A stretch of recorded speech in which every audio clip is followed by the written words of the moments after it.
Welcome to unique thoughts. ఈరోజు వీడియోలో bouquet హ్యాండ్స్ని ఏ విధంగా స్టిచ్ చేయాలో చూపించబోతున్నానండి. ఇందుకోసం ముందుగా హ్యాండ్ లూజ్ చెక్ చేస్తున్నాను. హ్యాండ్ లూజ్ అనేది 8 ఇంచెస్ ఉంది.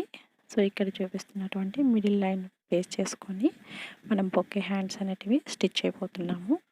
ఇక్కడ సెంటర్ లైన్ నుంచి లెఫ్ట్ సైడ్కి 2 ఇంచెస్ మార్క్ చేసుకోవాలి.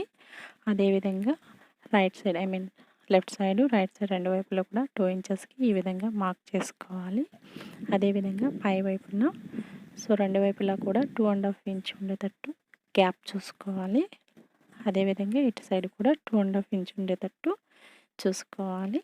సో ఇప్పుడు కింద వైపు నుంచి పై వైపుకి ఒక లైన్ లాగా డ్రా చేసుకోవాలండి. ఎక్కడైతే మనం 2.5 ఇంచ్ 2 ఇంచెస్ పెట్టున్నామో అక్కడ ఖచ్చితంగా మనం కింద వైపు ఎక్కడైతే మిడిల్ ఫోల్డింగ్ ఉంటుందో అక్కడ టచ్ అయ్యే విధంగా చూసుకోవాలి. అదేవిధంగా ఆపోజిట్ సైడ్ కూడా క్రాస్గా ఈ విధంగా ఫోల్డ్ చేసుకొని మిడిల్ లైన్కి టచ్ అయ్యే విధంగా చూసుకోవాలి. సో మిడిల్ లైన్కి టచ్ అవ్వడం అనేది చాలా ఇంపార్టెంట్. అప్పుడే మనకి ఒక షేప్ అనేది ఫామ్ అవుతుంది బొకేలాగా. సో వీడియోలో చెప్పిన విధంగా ఈ విధంగా జాయిన్ చేసుకోవాలి. ఇక్కడ లేస్ అనేది యూస్ చేస్తున్నాను. ఈ లేస్ అనేది కంప్లీట్గా చిన్న చిన్న ఫ్లవర్స్ లాగా ఉంది. సో ఇక్కడ ఈ ఫోల్డింగ్ మీద నేను లేస్ అనేది స్టిచ్ అయిపోతున్నాను. చూడండి, మనకి ఎంత లేస్ కావాలో తీసుకొని అక్కడ మనం స్టిచ్ చేసుకోవాలి. ఈ విధంగా లేస్ని పెట్టుకున్నాక లేస్కి మిడిల్లో నేను స్టిచ్చింగ్ అనేది చేస్తున్నాను. ఒకవేళ మీకు కావాలంటే అటు సైడ్ ఇటు సైడ్ కూడా స్టిచ్ చేసుకోవచ్చు. ఈ విధంగా మనము లేస్ని కంప్లీట్గా స్టిచ్ చేసుకోవాలి. సో ఈ వీడియోలో కేవలం నేను స్టిచ్చింగ్ మాత్రమే చూపిస్తున్నానండి. ఒకవేళ మీకు ఈ హ్యాండ్ కటింగ్ అనేది ఎలా చేయాలో అని తెలుసుకోవాలంటే పైన ఐకార్డ్స్లో నేను లింక్ ప్రొవైడ్ చేస్తాను. ఖచ్చితంగా మీరు అక్కడ చూసి నేర్చుకోవచ్చు. సో ఇక్కడ మనము స్టిచ్చింగ్ అనేది కంప్లీట్ అయిపోయింది. లేస్ని స్టిచ్ చేసేసాము. సో ఈ విధంగా షేప్ అనేది వచ్చింది లేస్ కుట్టాక. సో అదేవిధంగా మనము ఆపోజిట్ సైడ్ కూడా ఫోల్డింగ్ చేస్తున్నాం కదండి.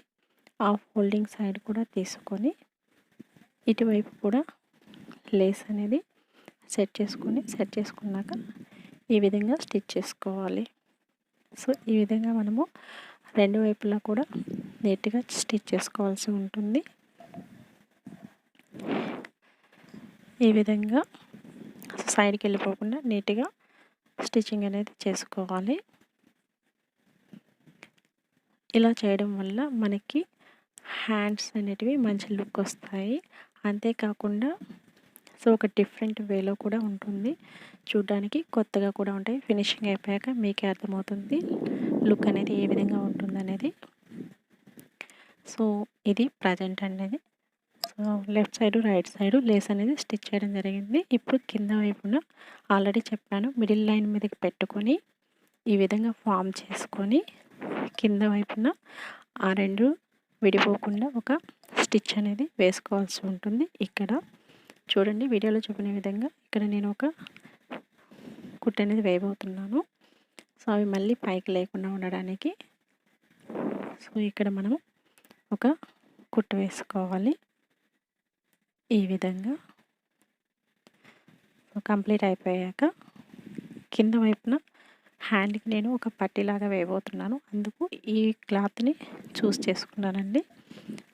సో ఈ క్లాత్ని ఫోల్డ్ చేసుకొని ఈ విధంగా కట్ చేసుకోవాలి. మనకి ఎంత విడ్త్ కావాలనుకుంటే అంత విడ్త్ చూసుకొని కట్ చేసేసుకొని ఈ విధంగా కింది వైపున పెట్టి స్టిచ్ చేసుకోవాలి.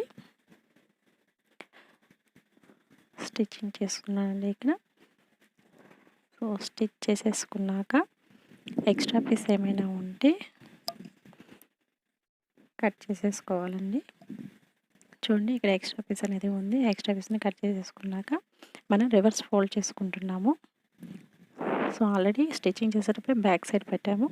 ఇలా ఈ విధంగా చేసుకున్నాక పై వైపున మనకి ఎంత పట్టీ కావాలనుకుంటామో అంత పట్టీ వరకు ఫోల్డ్ చేసుకొని ఈ విధంగా సెట్ చేసేసుకున్నాక మనకి ఎంత కావాలంటే అంత ఫోల్డ్ చేసుకొని ఇక్కడ ఒకసారి చెక్ చేసుకోవాలి ఫ్లవర్ సైజ్కి సరిపోతుందా లేదా క్లాత్ ఎక్సెస్ ఏమైనా ఉందా చూసుకొని ఈ విధంగా ఇక్కడ స్టిచ్ చేసేసుకోవాలి. సో ఈ స్టిచ్చింగ్ అనేది పై వైపున అదేవిధంగా కింద వైపున కూడా స్టిచ్ చేసుకోవాల్సి ఉంటుంది. ఎందుకంటే స్టిఫ్నెస్ కోసము మనకి స్టిఫ్నెస్ అనేది వచ్చాక చూడడానికి లుక్ బాగుంటుంది.